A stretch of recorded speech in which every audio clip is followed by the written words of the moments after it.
Okay, let's just dive right into this. There is this absolutely staggering quote floating around Silicon Valley right now that paints artificial intelligence as this magical, frictionless, and entirely free workforce that's just waiting to be tapped. I mean, it sounds incredible, right? Actually, scratch that. It sounds practically utopian. But welcome to this explainer, because today we are going to drop the curtain on those shiny utopian AI promises. Instead of obsessing over what AI systems might supposedly accomplish in some distant future, we're going to look really closely at how they're actually built today. And what we find isn't some autonomous artificial miracle. No, it's a system powered by a massive human engine, an engine running on real sweat, real trauma, and a truly devastating ecological toll. You see, there is a massive disconnect between the myth of AI and the reality. When we think of AI, we've basically been conditioned to imagine these brilliant, highly paid engineers tapping away at keyboards in the beautiful Californian sunshine. But honestly, that is just the tip of the iceberg. The reality, as our sources reveal, relies on a sprawling, outsourced, and incredibly vulnerable workforce that is largely hidden away in the global south. And the scale of this operation? It will blow your mind. According to a World Bank estimate from our source material, there are anywhere from 150 million up to 430 million data workers globally. Think about that for a second. We are talking about nearly 500 million people.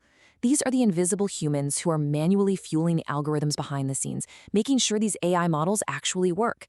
And this hidden labor force is just growing exponentially. So, what are hundreds of millions of people actually doing all day? Well, it's this surprisingly mundane manual labor called data annotation. Imagine a self-driving car. For that car to recognize its surroundings, a real human being has to sit at a computer screen, look at an image, manually draw boxes around objects, and label them. They literally have to type, "This is an active fire," or "This is a penguin," or "This is a pedestrian." AI isn't autonomous at all. It relies entirely on humans painstakingly labeling the physical world so the machine can pretend it understands it. And the bleak economics behind this labor pool? It's entirely by design. The AI industry specifically targets desperate populations who literally have no other options. Our sources show Finnish female prisoners doing this work for about €4 and 62 cents a day. We're talking about Ukrainian refugees in Bulgaria who are forced to take on second jobs just to survive because their confidential AI pay is so incredibly low. And Kenyan workers sitting in outsourced offices grinding away for 45 to 60 hours a week for barely $9 a day. They're paid just enough to eat, but never enough to actually escape poverty. But the physical exhaustion and the awful pay? That's really only one side of the coin. Let's talk about a specific subset of this labor: content moderation. One data worker mentioned that during their initial training phase, the tasks seemed totally harmless. They were just classifying cute cat pictures. It seemed super easy. Kind of fun, even. But that was a complete facade, because once the real job started, the dark truth came out. To make an AI safe, so that when you ask it a question, it doesn't spit out graphic violence or abuse, the AI first has to learn what that toxic behavior looks like. And who has to teach it? These workers. A worker in Kenya reported that nearly 100% of the content they reviewed was horrifying. They were forced to read and watch real-life murder, violence, child abuse, and animal torture, day after day, just to clean up the data so it's palatable for Western users. The devastating psychological toll this takes is absolutely crucial to understand. These workers are walking away with severe PTSD, extreme anxiety, and insomnia. They become totally socially isolated. And when they finally took these severe mental health issues to the Silicon Valley giants that employ them, they were completely ignored. Instead, they're slapped with unbelievably strict non-disclosure agreements, secluded from the public, and threatened with over a decade in jail if they dare to speak out. And if they try to unionize to protect themselves, boom, terminated immediately. But the exploitation doesn't just stop at human minds and bodies. Let's shift gears and look at the environmental impact. For years, we've all been sold this super clean, friendly metaphor of the cloud, as if all our photos and data just float around invisibly in the sky. It's a great marketing trick, but the reality has been deliberately hidden from us. The cloud is actually made up of massive, sprawling industrial warehouses and data centers that are just guzzling gargantuan amounts of water, electricity, and extracted earth. To manufacture its chips and power its servers, the AI industry is gobbling up heavy metals straight from the bowels of the earth.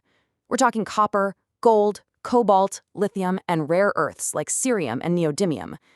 The extraction process for these minerals is severely harming the planet. It really forces us to stop and ask, when we generate a casual, funny text prompt in an AI chatbot, is it actually worth this massive level of environmental destruction? Which naturally leads us to a pretty unavoidable question. The tech leaders driving all of this, some of the wealthiest, most powerful people on the planet, they know exactly what is happening in their supply chains. So how on earth do they morally justify this immense human and ecological damage in the global south? Well, according to our sources, the answer lies in an ideology called long-termism. It's this highly influential yet largely hidden philosophy running through Silicon Valley. Long-termism basically argues that the suffering of people today, especially those in the global south, is just an insignificant molecule in a drop in the ocean when compared to the unfathomable goodness of the distant, far-off future. They are literally looking thousands of years ahead, genuinely believing they are building a utopia, and excusing today's brutal exploitation as just an acceptable cost of doing business. And long-termism is actually just one part of a larger cluster of ideologies known by the acronym TSCRAL. Transhumanism, extropianism, singularitarianism, cosmism. Yeah, I know, it sounds like something straight out of a sci-fi novel. But these are the very real guiding principles for the people building these AI systems. Their ultimate goal is to radically re-engineer the human organism, achieve immortality, and create this sprawling, multi-galactic civilization. It is an incredibly elitist, anti-democratic vision where technology reigns supreme totally regardless of the earthly cost. And the absolute holy grail of this ideology is AGI, or Artificial General Intelligence. This isn't just your standard smart chatbot. AGI is defined as a system that exceeds the very best humanity can achieve across every single cognitive domain. For these tech elites, AGI is the ultimate godlike tool they need to colonize space and reach that post-human utopia. They believe this pursuit is so monumentally important that our current global population is nothing more than a sacrificial stepping stone. So with all of that in mind, I want you to think back to that opening quote. It's sort of like we've just discovered a new continent, willing to work for free. When you add in the context we've just unpacked, the traumatized content moderators, the exploited data annotators, the completely plundered Earth, that quote doesn't sound utopian at all anymore, does it? It sounds utterly terrifying. It honestly sounds like a digital continuation of colonialism, where real people and natural resources are just stripped bare to build a software product. And if you want to understand the true mindset of the billionaires creating this AI, just look at this quote from the source material. Some robots will kill humans, but it's going to be incredibly positive for humanity.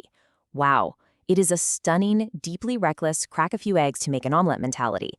It's a promised technological paradise that is built squarely on suffering, where everything, including human beings, is viewed merely as a resource to be optimized. We really need to step back and rethink the true cost of the everyday AI tools we take for granted. We've seen the hidden human engine, we've seen the environmental plunder, so I'm going to leave you with this final, haunting question from our sources. After the workers of the global south are sacrificed, after the mines are dug and the rivers are dried up, who do you think will be the future victims in the belly of AI?